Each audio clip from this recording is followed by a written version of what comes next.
हल्द्वानी पहुंची जिले की प्रभारी मंत्री रेखा आर्य ने सुभाष नगर क्षेत्र में नवनिर्मित आंगनवाड़ी का शुभारंभ किया है और सरकार की बेहतर व्यवस्था का अवलोकन किया। इस दौरान उन्होंने कहा कि सरकार आंगनवाड़ी में पढ़ने वाले बच्चों को बेहतर व्यवस्थाएं प्रदान कर सके, इसके लिए लगातार नए प्रयोग करने जा रही है। प्रभारी मंत्री रेखा आर्य ने हल्द्वानी और उसके आसपास के इलाकों में अतिक्रमण के नाम पर लोगों को दिए जा रहे घर तोड़ने के नोटिस पर भी जवाब दिया। उन्होंने कहा कि अगर इस प्रकार के नोटिस का मामला सरकार के संज्ञान में लिया और लोगों के साथ अन्याय नहीं होने दिया जाएगा। ये चीज़ें कानून अपने तरीके से काम करता है और कहीं कहीं पे हमारे संवेदनता से भी हमें कई चीज़ें विचार करनी होती है। मैं समझती हूँ कि प्रशासन के भी और शासन के संज्ञान में निश्चित रूप से लोगों को हो रही असुविधा का संज्ञान भी लिया जाएगा और निश्चित रूप से ये भी सुनिश्चित किया जाएगा कि कानून का भी पालन। देखिए, सरकार का जनभावना का संज्ञान लेना, कानून जो जनहित में ही बनाए गए हैं उसको भी संज्ञान में लेना और उसके बीच में से रास्ता निकाला जा सके उस पर विचार करना है। तो सरकार चौतरफा तरीके से विचार कर रही है। निश्चित रूप से कोशिश यही होगी कि सभी का सामंजस्य बैठे। ये चीज़ें कानून अपने तरीके से काम करता है और कहीं कहीं पे हमारे संवेदनता से भी हमें कई चीज़ें विचार करनी होती है। मैं समझती हूँ कि प्रशासन के भी और शासन के संज्ञान में निश्चित रूप से लोगों को हो रही असुविधा का संज्ञान भी लिया जाएगा और निश्चित रूप से ये भी सुनिश्चित किया जाएगा कि कानून का भी पालन। देखिए, सरकार का जनभावना का संज्ञान लेना, कानून जो जनहित में ही बनाए गए हैं उसको भी संज्ञान में लेना और उसके बीच में से रास्ता निकाला जा सके उस पर विचार करना है। तो सरकार चौतरफा तरीके से विचार कर रही है। निश्चित रूप से कोशिश यही होगी कि सभी का सामंजस्य बैठे। और रामनगर में पुलिस ने 2 अलग-अलग मामलों पर कार्रवाई करते हुए 10 लोगों को गिरफ्तार किया है। पहले मामले में एक युवक पर हत्या करने के मामले में फरार चल रहे 7 आरोपियों को गिरफ्तार किया। पुलिस अधिकारी ने बताया कि 13 जून को 2 पक्षों में मारपीट हो गई और मारपीट के दौरान एक युवक की मौत हो गई है। घटना के मुख्य आरोपी सिकंदर और उसके कुछ साथियों को पुलिस पहले ही जेल भेज चुकी है। वहीं दूसरे मामले में ड्यूटी के दौरान पुलिसकर्मी के साथ अभद्रता करने के मामले में 3 आरोपियों को गिरफ्तार किया गया। देखिए, 13 जून 2025 की रात को शान पंजाब चौराहे पर एक 2 गुटों के बीच में झड़प हुई थी। इसमें एक व्यक्ति की मृत्यु हो गई थी और दूसरा पक्ष जो है गंभीर रूप से घायल हुआ था। तो उस घायल पक्ष की तरफ से तहरीर मिलने पर हमने मुकदमा पंजीकृत किया था। उसमें हमने कल 9 लोग गिरफ्तार किए हैं। दूसरी घटना 24 तारीख को चोरपानी किराए पर जो हमारी पिकेट लगती है IRV की, उसमें हमारे जवानों के साथ में 3 लड़कों ने बदतमीजी की थी, उनका मोबाइल छीनने का प्रयास किया था। तो उस संबंध में हमने मुकदमा पंजीकृत किया था जिसमें 3 लड़कों को गिरफ्तार किया था। और पौड़ी में नवनियुक्त जिलाधिकारी स्वाति एस भदौरिया ने जिला योजना की समीक्षा बैठक ली है जिसमें कई अहम निर्देश दिए गए। बैठक के दौरान स्वास्थ्य विभाग, रेशम विभाग, सेवा योजन विभाग और सहकारिता विभाग के जिला स्तरीय अधिकारी अनुपस्थित रहे, जिस पर जिलाधिकारी ने नाराजगी जाहिर की। उन्होंने कहा कि इन विभागों के अधिकारियों से स्पष्टीकरण तलब किया गया और जब तक ये विभाग अनुपस्थिति का एक ठोस कारण नहीं बता देते हैं तब तक इनका योजना मद का बजट जारी नहीं किया जाएगा।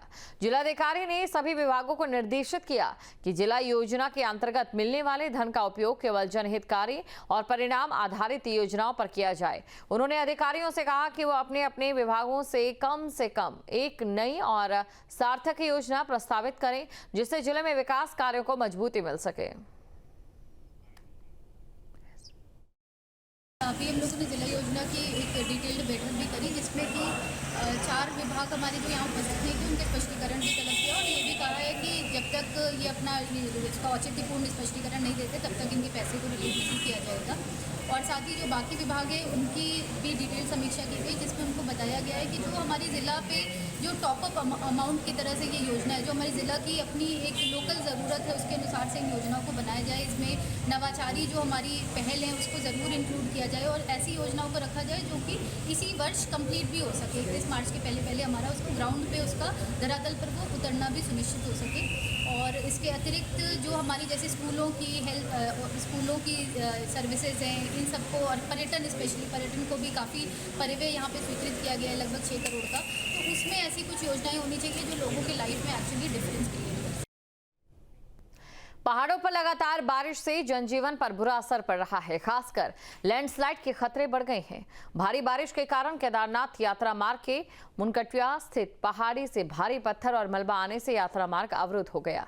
वहीं एनडीआरएफ ने रेस्क्यू ऑपरेशन चलाकर सभी लोगों को बाहर सुरक्षित निकाला। सभी श्रद्धालु केदारनाथ दर्शन के लिए जा रहे थे। वहीं लैंडस्लाइड से केदारनाथ धाम की यात्रा को 4 घंटे के लिए रोक दिया गया था। प्रशासन ने लोगों से खराब मौसम के दौरान सावधान रहने के लिए कहा।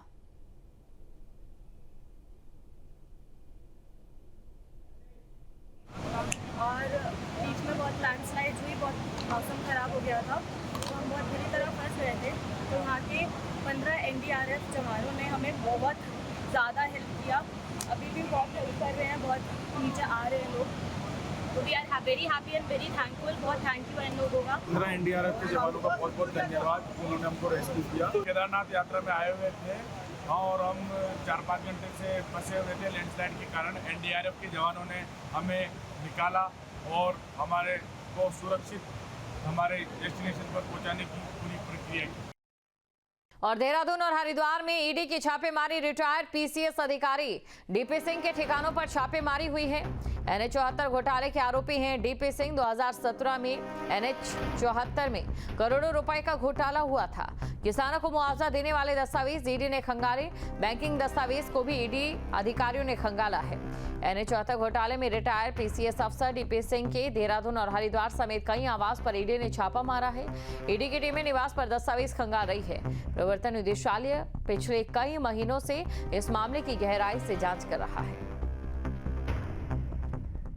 उत्तराखंड में लगातार भ्रष्टाचार पर कार्रवाई होती हुई नजर आ रही है, क्योंकि आज सुबह से ही उत्तराखंड में हरिद्वार और देहरादून में कई जगहों पर ईडी की छापेमारी की गई है। और ये ईडी की छापेमारी पूर्व पीसीएस अधिकारी डीपी सिंह के ठिकानों पर की गई है, और जिसमें कहीं ना कहीं NH 74 के जो मामले हैं उनका आरोप कहीं ना कहीं डीपी सिंह पर है, जिसको लेकर ये पूरी कार्रवाई की गई है। और वहीं कुछ ज़मीनी की खरीद फरोख्त का भी मामला निकलकर सामने आ रहा है कि कुछ अवैध रूप से जो ज़मीनें हैं वो खरीदी गई हैं, उसको लेकर भी कार्रवाई की गई है। और ईडी की जो टीम है वो आज सुबह 8 बजे से ही कहीं ना कहीं डीपी सिंह के ठिकानों पर पहुंच चुकी थी और तमाम जो कागजात हैं वो खंगालने का काम कर रही थी।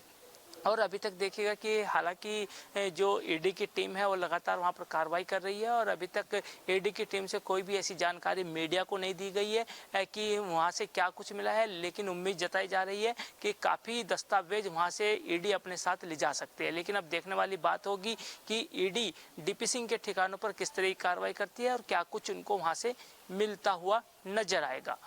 News state Dhanraj Garg, Dehradun. और उत्तराखंड में 5 आईएएस अफसरों के विभागों में फेरबदल हुआ है। आईएएस विशाल मिश्रा निदेशक परियोजना नमामि गंगे, अपूर्वा पांडे को दिया गया है निदेशक स्वजल का चार्ज। आईएएस गौरव कुमार को अपर सचिव सूचना प्रौद्योगिकी और टिहरी गढ़वाल प्राधिकरण उपाध्यक्ष बनी नीतिका खंडेलवाल। तो बड़ी खबर आपको बता रहे हैं उत्तराखंड में, जहां पर 5 आईएएस को लेकर ये जानकारी आपको दे रहे हैं, क्योंकि ये जो 5 आईएएस हैं इनके विभागों में फेरबदल हुआ है। आईएएस विशाल मिश्रा निदेशक परियोजना नमामि गंगे, अपूर्वा पांडे निदेशक स्वजल, और साथ ही आईएएस गौरव कुमार सचिव सूचना प्रौद्योगिकी, टिहरी गढ़वाल प्राधिकरण उपाध्यक्ष बनी नीतिका खंडेलवाल। जहाँ भक्ति है हर शब्द में, कथाओं में छुपे हैं दिव्य रहस्य, और ज्योतिष देता है जीवन को दिशा। धर्म से जुड़ी हर बातों को जानने के लिए हमारे चैनल स्तुति को सब्सक्राइब करें। चैनल पर जाने के लिए इस लिंक पर क्लिक करें।